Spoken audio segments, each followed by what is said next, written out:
North Korea Hong Kong से भी नए साल के जश्न की बेहद शानदार तस्वीरें सामने आई, जिसमें राजधानी प्योंगयांग में भव्य आतिशबाजी होती हुई नजर आई। 12 बजते ही ऊंची इमारतों से रंग बिरंगी रोशनी के साथ आतिशबाजी होती दिखी और शानदार लेजर शो से माहौल पूरी तरह बदल गया। इस दौरान लोग अपने मोबाइल फोन में इस अद्भुत नजारे को कैद करते हुए नजर आए। नए साल पर जश्न की भव्य तस्वीरें हांगकांग से भी सामने आई, जहां गगनचुंबी इमारतों को सुंदर लाइटिंग से सजाया गया था। 2022 के खत्म होते और 2023 के शुरू होते ही इन इमारतों से शानदार आतिशबाजी शुरू हो गई। पूरा इलाका लेजर लाइट और पटाखों की रोशनी से नहा उठा। बड़ी संख्या में लोग इस खूबसूरत नजारे को अपनी यादों में कैद के लिए घरों से बाहर उमड़े थे। वहीं न्यू ईयर के वेलकम के दौरान म्यूजिकल बैंड की तरफ से दिलकश प्रस्तुति दी गई।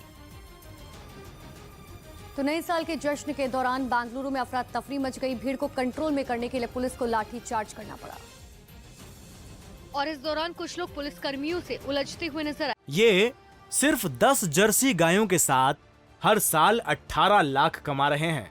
आपको भी ये सीखना है तो फ्रीडम ऐप को अभी डाउनलोड कीजिए। बताया गया कि एमजी रोड पर नए साल के जश्न के लिए हजारों की संख्या में लोग मौजूद थे। भीड़ इतनी बढ़ गई कि मौके पर तैनात पुलिस वालों को सख्ती करनी पड़ी। देर रात पुलिस वालों ने जश्न मना रहे लोगों से जब घर वापस लौटने को कहा तो लोग भड़क गए, पुलिस वालों से उलझ गए। पुलिस कर्मियों ने लाठी के जरिए लोगों को इधर उधर किया। अफरा तफरी के दौरान कुछ लोग जमीन पर गिर पड़े, जिन्हें पुलिस वालों ने उठाया। बेकाबू भीड़ को कंट्रोल में करने के लिए पुलिस वालों के पसीने छूट गए।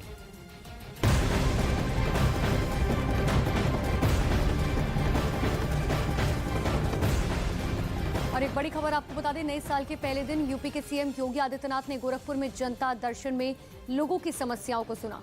इस दौरान योगी आदित्यनाथ ने अधिकारियों को शिकायतों के निस्तारण के आदेश भी दिए। तो बड़ी जानकारी इस वक्त की आपको दे रहे हैं, जहां गोरखपुर में नए साल के मौके पर सीएम योगी आदित्यनाथ ने लोगों की समस्याएं सुनी और अधिकारियों को इन सभी समस्याओं के जल्द से जल्द समाधान निकालने के निर्देश दिए गए।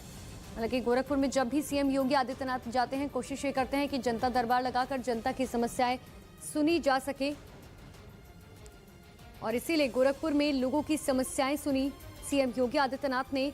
जो उनके शिकायत पत्र थे वो लिए गए और साथ ही अधिकारियों को निर्देश दिए गए कि जल्द से जल्द इन समस्याओं का समाधान हो।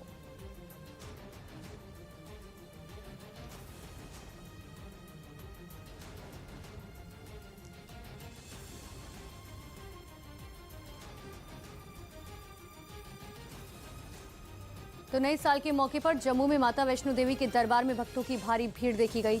कड़ाके की ठंड के बावजूद माता के दर्शनों के लिए भक्तों की लंबी कतारें देखी गई और सभी अपनी बारी का इंतजार करते हुए दिखाई दिए। देश के अलग अलग हिस्सों से आने वाले भक्तों को जय माता दी का जयकारा लगाते हुए देखा गया। सभी के मन में बस एक ही इच्छा थी कि नए साल के मौके पर वो माता रानी के दर्शन कर पाए। हर बार के आते हैं नए साल पे, 5-6 साल हो गए हमें लगातार आते हुए माता रानी के दर्शन करते हुए। हमें बहुत अच्छा महसूस हो रहा है। कतार में लगे भक्तों को माता रानी की आरती के लाइव दर्शन हो सके, इसके लिए मुख्य द्वार के पास बड़ी सी स्क्रीन का इंतजाम किया गया था। मां वैष्णो देवी के दर्शन करने पहुंचे भक्तों को किसी तरह की परेशानी न हो, इसके लिए प्रशासन की तरफ से खास इंतजाम किए गए। जगह जगह पुलिसकर्मी चेकिंग करते हुए नजर आए, भीड़ को नियंत्रित करते हुए दिखे, क्योंकि बीते साल जनवरी में नए साल के मौके पर ही भगदड़ में कई श्रद्धालुओं की मौत हो गई थी।